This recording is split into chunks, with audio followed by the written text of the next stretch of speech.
What's up, everybody? Welcome to another episode of the CotAcasT. My name is Brian Bermudez, and I'm the host of the Craft of the Air podcast, the aviation podcast that expands your knowledge in each episode. Join us as we explore the untold world of aviation together. I'm so glad that you guys are tuned in for another episode.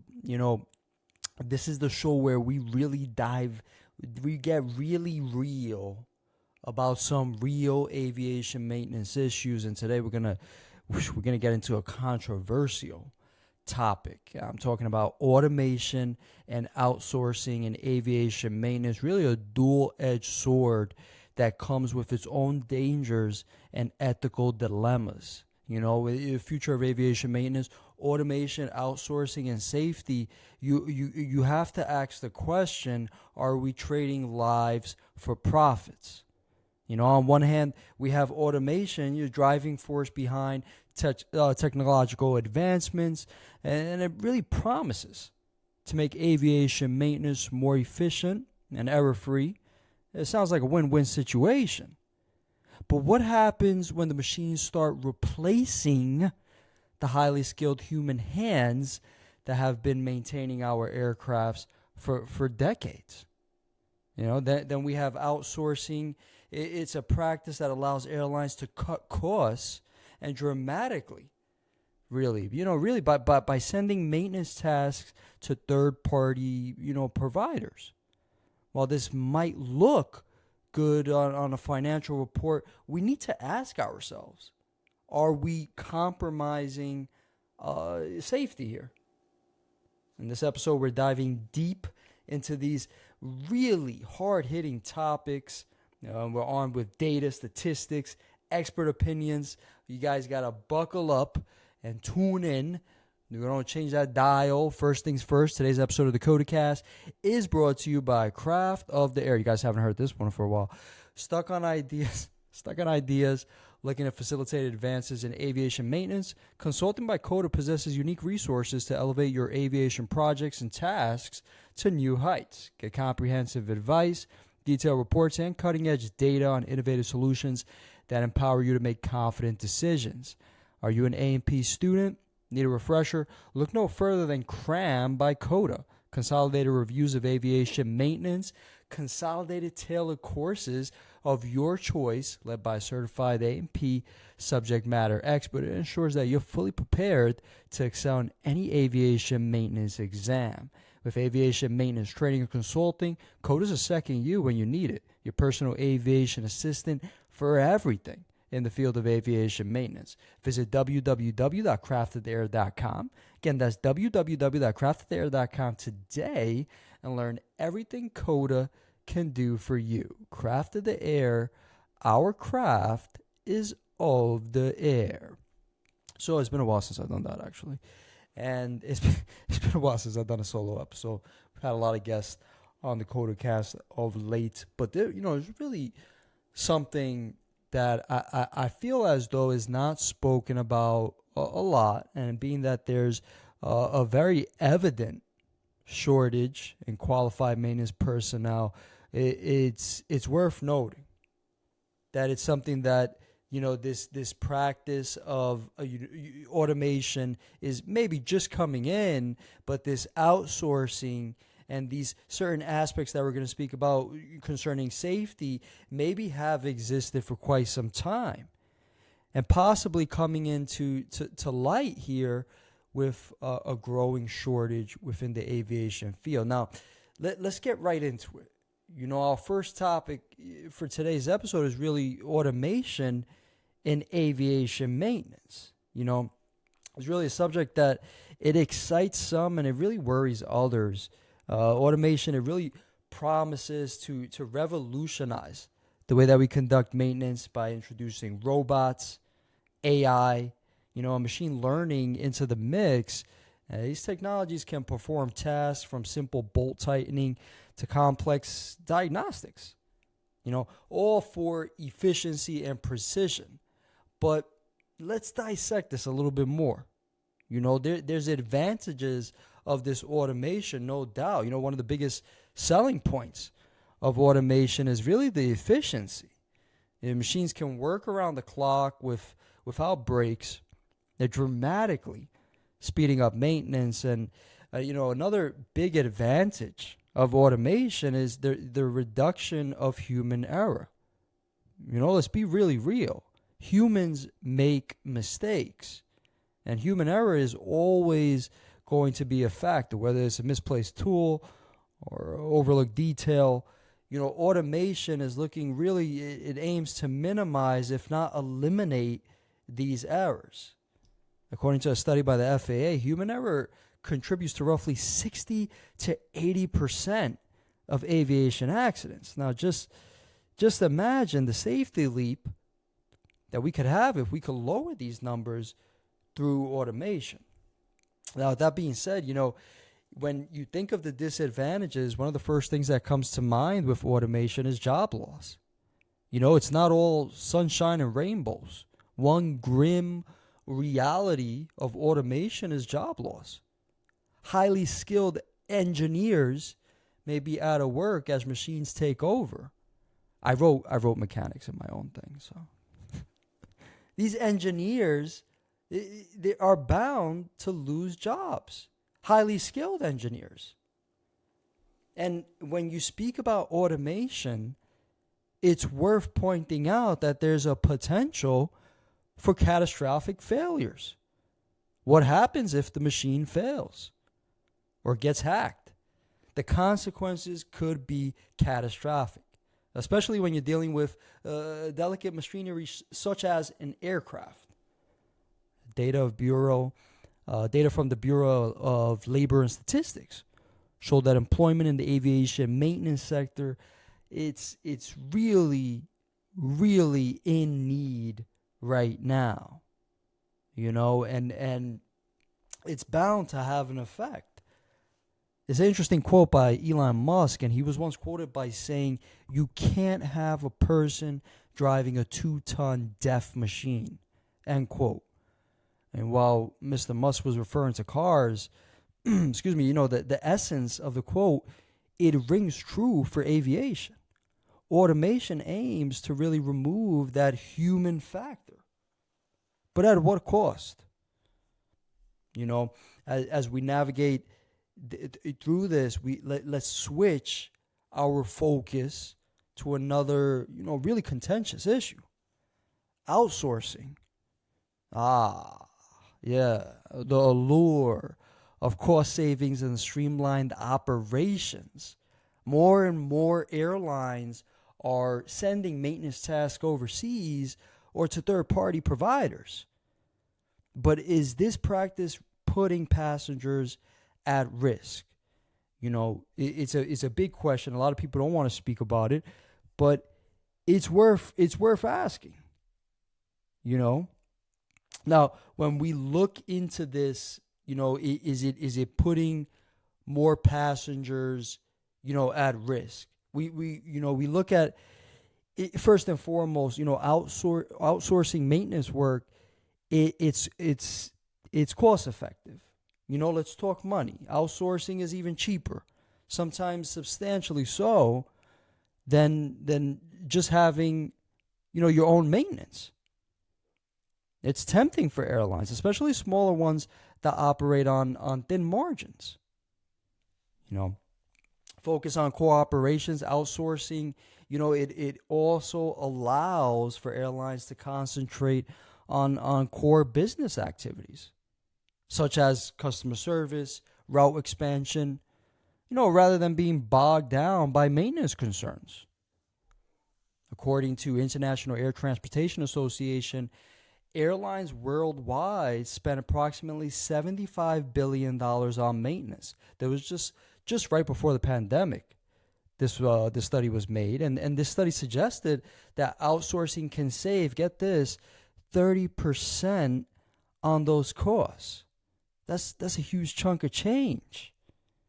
The outsourcing, I would say, has more disadvantages than advantages. Safety concerns. It's a big concern. How much oversight do we actually have when we have work that's being outsourced. There's valid concerns about the quality and the safety of the maintenance that's being conducted. You speak about lack of oversight. With work being conducted thousands of miles away, it's really nearly impossible for airlines to have the same level of oversight that they would in-house. And it varies on airline to airline. But if it's being done halfway on the other side of the United States, 3,000 miles away, and this is an interesting one. According to a report by the Department of Transportation, in some cases, outsourced maintenance facilities were less likely to be inspected by FAA officials rather than in-house operations. And that's alarming.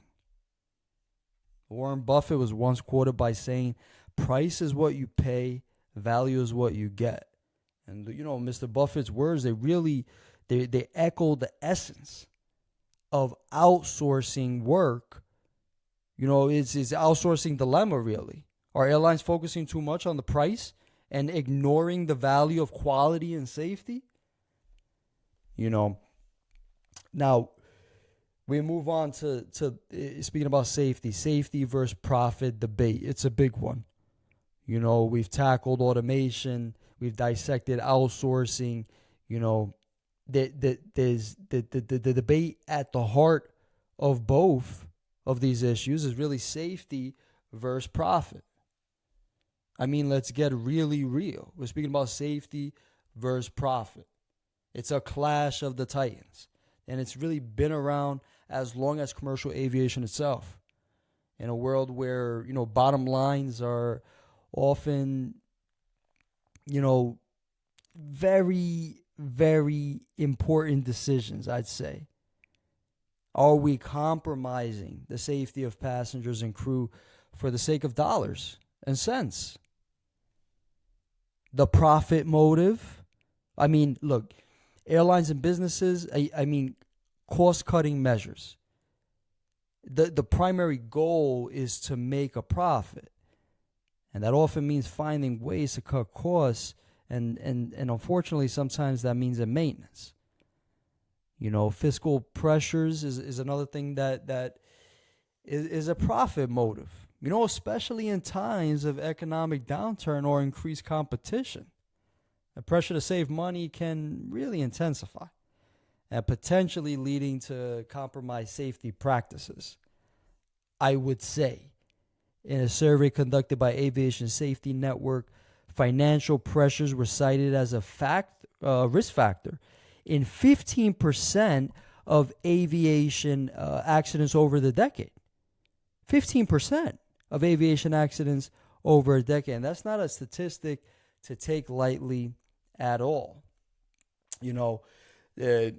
It's now we do have regulatory bodies, and that oversight and guidance, regulatory bodies like the FAA, EASA, they're in place to ensure safety measures are met.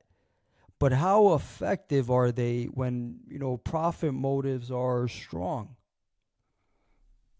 We speak about enforcement.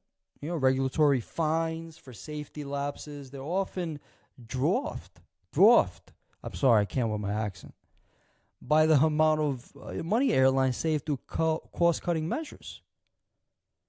Is the system actually deterring unsafe practices? Come on. Every aviation maintenance professional watching or listening to this knows that most times it's not effective. Despite strict regulations, the FAA still issues hundreds of safety directives each year, correcting identified lapses in airline maintenance. And it really begs the question, how many of these incidents go unnoticed? NTSB Chairman Robert Sumwell was quoted as saying, quote, "We should never have to learn the importance of safety through tragedy," end quote. And these words by Mr. Sumwell, they really remind us of the stakes. They couldn't be higher. Safety isn't just a guideline, it's a responsibility. I mean, moving on. I'll stay on that for a bit, but just kind of moving on here really into the ethical concerns. We dissected the automation, scrutinized the outsourcing. We delved into the tug of war between safety and profit. Let's steer this episode towards the ethical landscape surrounding these issues. Are we, as consumers, adequately informed about the maintenance practices of the airlines? And more importantly, should we be? A lot of people may not even want to. Let's discuss it. Now transparency and customer awareness. When we board a flight, we inherently trust that the plane is safe. But do we have the right to know the specifics about the maintenance? Is that asking too much or too little? What about informed choices? Transparency really allows for passengers to make informed decisions. It might be uncomfortable for airlines, but unnecessary for ethical, consumers. From a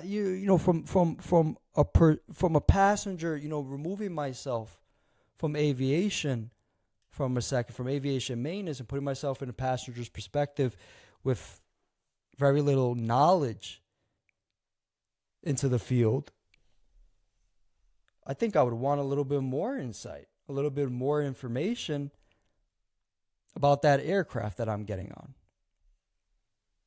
Or what about informed choices? Transparency really allows passengers to make informed choices.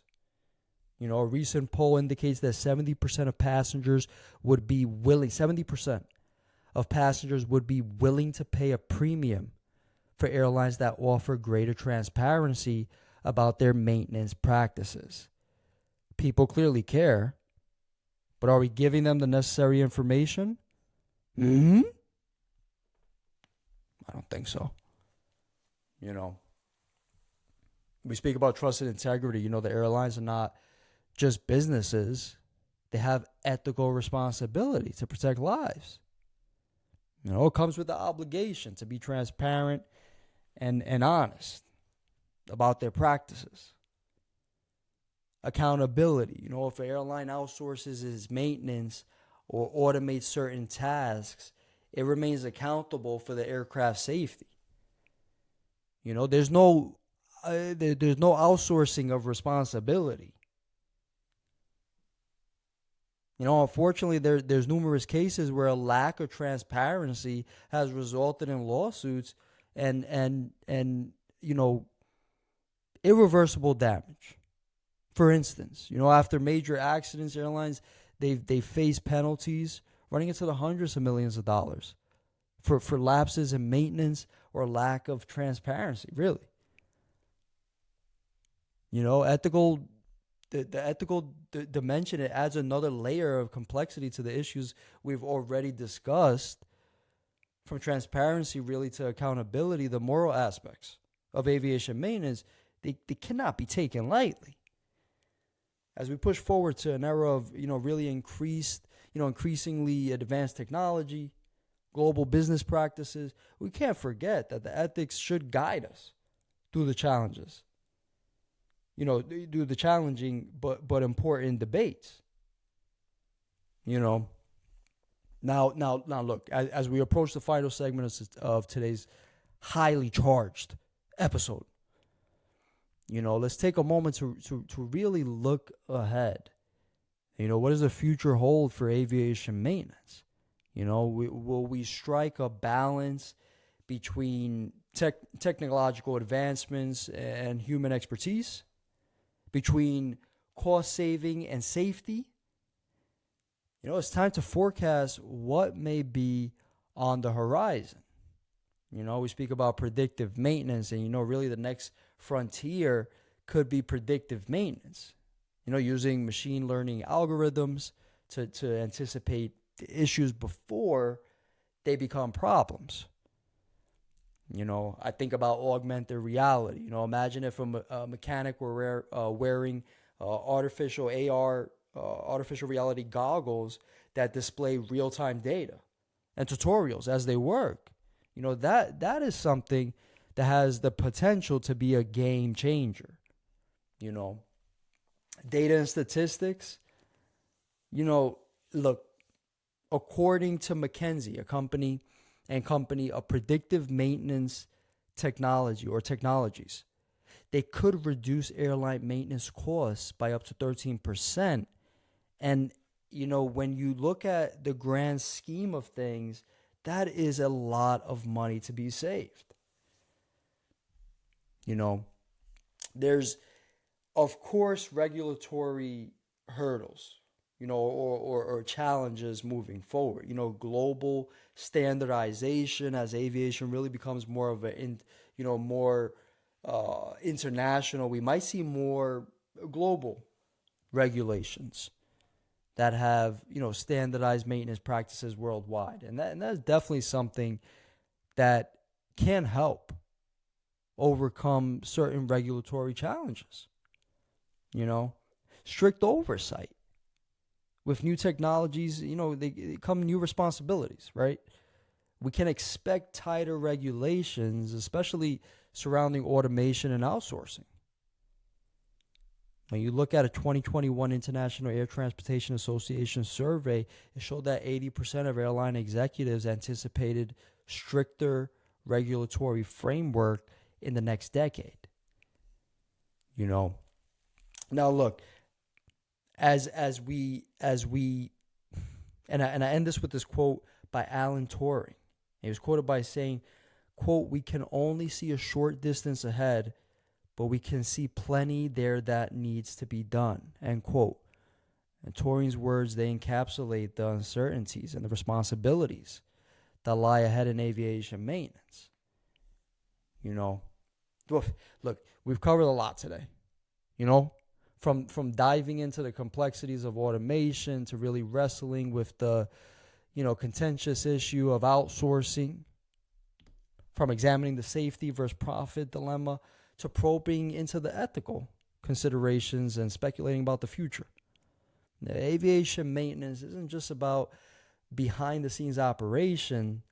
It's critical.